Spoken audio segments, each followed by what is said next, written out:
First ইয়ারের ছাত্র আসাদুনি লস্কর আর মুস্তফা আহমেদ লস্কর, দুইটা ছেলে কালকে তারা হাই স্কুলে যখন পড়তো, হাই স্কুলের টিচার কি মারা গেছেন বাগাবাজার, ওরা সন্ধ্যা নবাজি দিয়েছিল।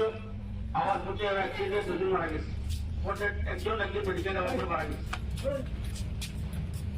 ছাত্রগুলা মোটামুটি তারা এখানে পড়াশোনা করতো এবং আমরা এই হিসাবে খুবই দুঃখিত এবং তাদের পরিবারের প্রতি আমরা সমবেদনা জ্ঞাপন করছি। আর বিশেষ করে আজকে আমরা তাদের বিজয়ী যাত্রা সত্যি কামনা করে 1 মিনিট নিরবতা পালন করবো এবং ঘন্টি বাজবে। আমরা অত্যন্ত দুঃখিত, সিসিএসসি বাংলা হায়ার সেকেন্ডারি স্কুলের দুইজন অত্যন্ত প্রিয়ভাজন আমাদের ছাত্র ছিল,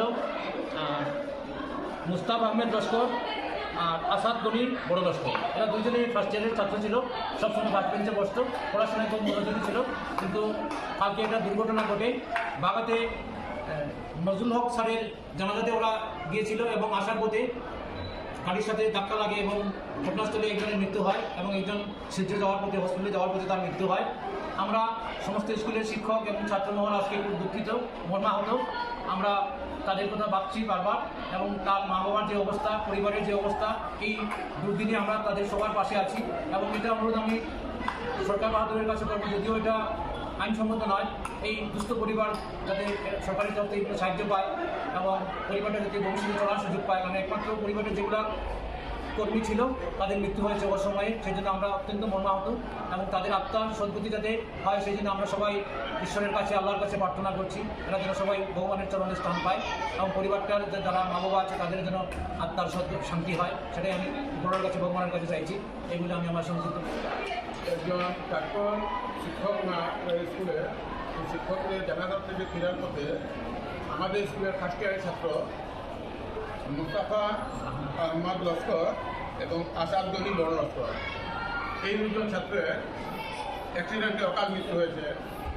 যা শুনে আমরা কালকে বিকাল থেকেই মোবাইলে পেয়ে খুব দুঃখিত, মর্মাহত। ইভেন আমাদের বাড়ির লোকজনও খুব মর্মাহত। ভাবছি ছেলেগুলো কত ভালো ছাত্র ছিল, সবসময় চেহারা দেখতে পেলাম, এখন আর চেহারাটার জন্য দুজনের হাসতে আমাদের। আমরা আজকে একটু আগে শুভসভা করলাম, ওদের আত্মার শান্তি কামনা করতে। আশা করি উপরওয়ালা ওনাদের আত্মার শান্তি দিবে, কিন্তু কী করি আমরা আমাদের ছাত্র হিসাবে বুঝতে পারছি না, আমরা খুবই মর্মাহত।